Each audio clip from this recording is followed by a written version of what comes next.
Congrats on captain again. What does it mean not only to get elected captain again, but with Bobby Wagner back here to still have your teammates give you that honor? It's dope. It's always an honor. It's always a privilege for, the guys sitting in this room to be able, to vote me team captain again. So it's cool to even do it, with some of the greatest people I've been around, since I've been in the game. I mean, from Valor to J Mod to, Bobby, Locke, and Gino. We've been here a while, we've been here a while. We've been the core of this team for a little bit now. So it's always great to have that respect around the room. And like you say with Bobby, it's dope, because for so many years, that C, when you saw the C in Seattle, you knew it was him. And, for me to be able to share that at this point in my career, his point in his career, the relationship we have, it's dope. So if he would have been captain by himself on defense, I'd have been fine with it because, he is the culture, he is Seattle. So for me, it's an honor, it's a privilege to have it that way. You didn't know you were going to the playoffs at that time, but when you made that pick against the Rams late in the game last year, I mean, what do you remember from that moment and how special that was, considering the guy looked wide open at the time? Yeah. I think for me, it's just the type of moments that I love to have. That's one of those ones. In baseball, it's almost it's a walk-off dang near.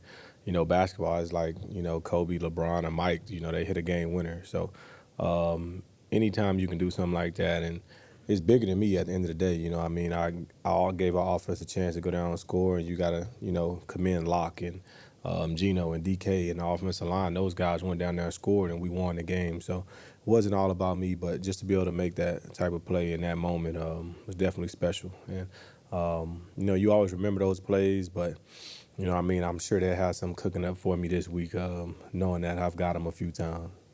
What do you go back to this week? Because you didn't face Matthew Stafford last year when he was hurt. Cooper's not going to be in the game. Mm-hmm. What film or what do you go back to for that? Well, you watch film, you watch the Rams, They played some games last year, so you can take out some things from that. But, me and Staff go back to 2015, so I'm sure he knows my tendencies, and I know a little bit of his tendencies. So it's just, it's a chess game between us two, and for me, just being able to find formation that I'm familiar with and, just go make the plays that I'm able to make. And I think it'll be fun. It'll be good to go up against my guy again. I missed him last year, so it'll be interesting. So I'm excited to see. So you've got a chess game going, and Bobby has a chess game going.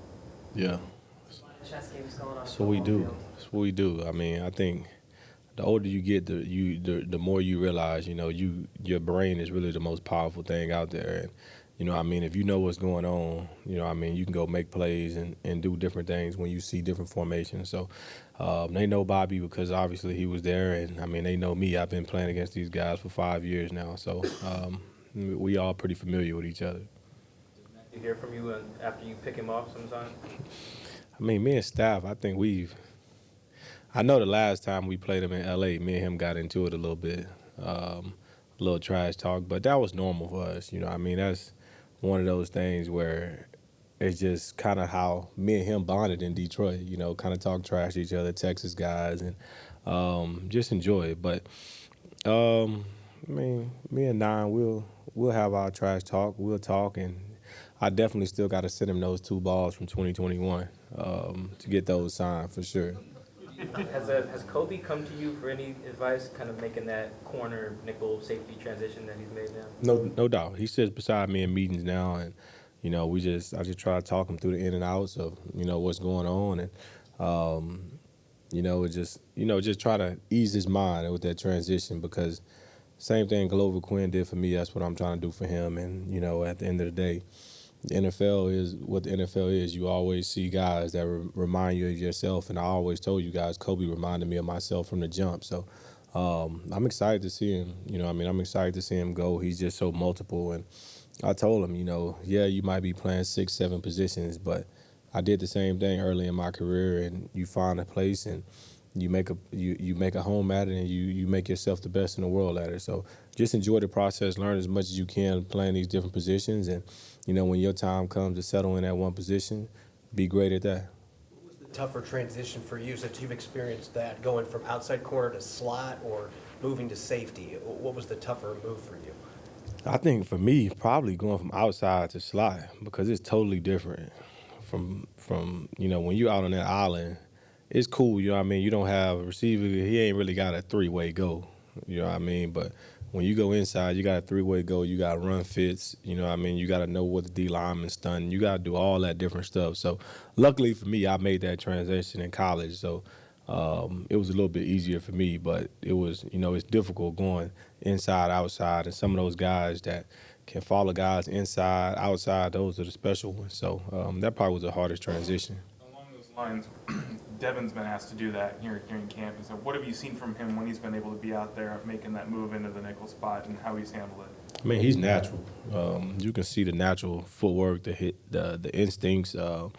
You can just see that he has it, you know what I mean? So now just all about him getting healthy and being ready to go. And I'm excited. I'm excited to see him get out there. You can just tell he has that swagger, that tenacity to be able to go do those type of things. So you can put him outside, inside. He's not just a nickel. You know what I mean? We drafted him the 5th pick to be able to do everything. And I think when he gets healthy, get ready to go, he'll be out there.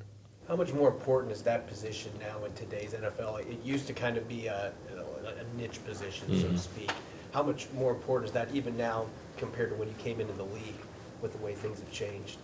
I mean, it's just so spread offenses, and guys are running RPOs, and the whole college transition is transitioning to the NFL. Not as much, but it is. You know what I mean? So, the quarterback's throwing the ball all around the field, you're moving your best guys inside.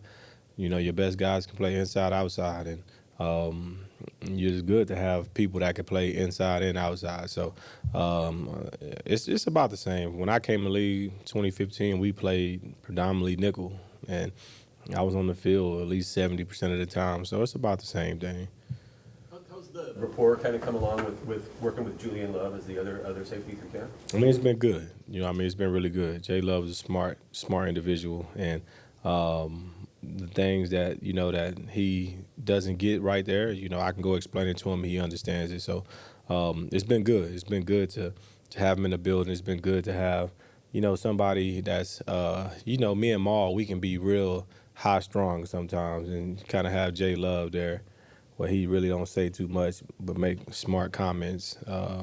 So it's been really good to even me and Maul out a little bit. And he's really, really smart, so you don't have to tell him what to do every time and things like that. So it's been really good. I enjoy it, and I'm excited to see it and be out there beside him on Sunday.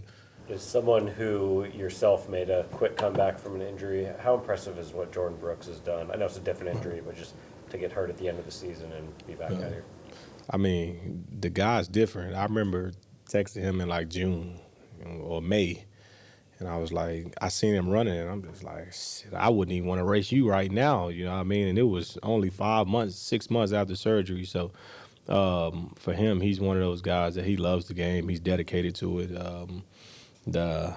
Coming off of ACL and, being able to come back and be ready for game one, that's amazing. And I'm excited to see him back out there. You can just tell how he looks at the game different, and, how he feels, and, he was working his way in, but now he's out there thudding guys up and throwing guys on the ground. You can just tell he's ready to go out there and just go hit somebody. So I'm excited to see him out there. How does the open line of communication that Carl Scott allows help the players, particularly veterans like yourself? It's good. I mean, it didn't matter who my coach was. I was going to say what I wanted to say anyway. So, but with K. Scott, I think we just have that natural chemistry of, he understands me and I understand him. And, sometimes we might see things different. And at the end of the day, that's fine. He doesn't take it as slight that I'm undermining his coaching. I played a lot of football too, and I understand things and I see things differently. And, sometimes I go back and I might watch a game from 4 years ago when he wasn't here. You know what I mean? So for me, it's just different things. And he sees stuff that I don't see. So it's been cool. I think everybody in the room kind of understands me as a person and who I am, and as a football player that I'm pretty smart. And if I say something, I'm sure it has some merit to it. I just don't just throw stuff on the wall and hope it stick. I really thought about it. I put it in my notes, and then I rewatched the film, and then I'll bring it to K. Scott. But I mean, we're good. You know what I mean? He's one of the guys that I think he knows how to motivate me a little bit, and kind of piss me off and get me going still. What do you hope to get out of this season? Man, I just want to win. You know what I mean? I want to win and just be great. You know what I mean? I think that's the main thing is winning, being great, enjoying these moments, with all my teammates because, you never know how long guys are going to be together or how long guys are going to play in the league. So for me, it's just to win, have fun, and, continue proving myself right. You know what I mean? I think we win and we win big. I think everything else comes along with that. One more. Got time for one more? Sure. In the moments, like after you guys run out in the tunnel, that moments between that and the kickoff, like when guys are usually praying or something like that, what's that moment like for you before a game? I go to the bench, I pray, and I just kind of think, I think and just think, how grateful I am, when the national anthem's playing. I'm thinking of how grateful, how I get this opportunity, and how, people around the world are getting to watch a little kid from Angleton, Texas, go out there and play football at the highest level. And when my family's there, I just want to put on a show for them and enjoy those moments. And at the end of the day, I'm out there praying for our health and our safety to play the game. But, I'm praying for my family, my friends. I'm praying for, people around the world that's going through different things. So it's not all about me in those moments. But at the end of the day, I have a job to do, and, I go out there and just try to do my job to the best of my abilities. All right. Thanks, Quandre. Yeah.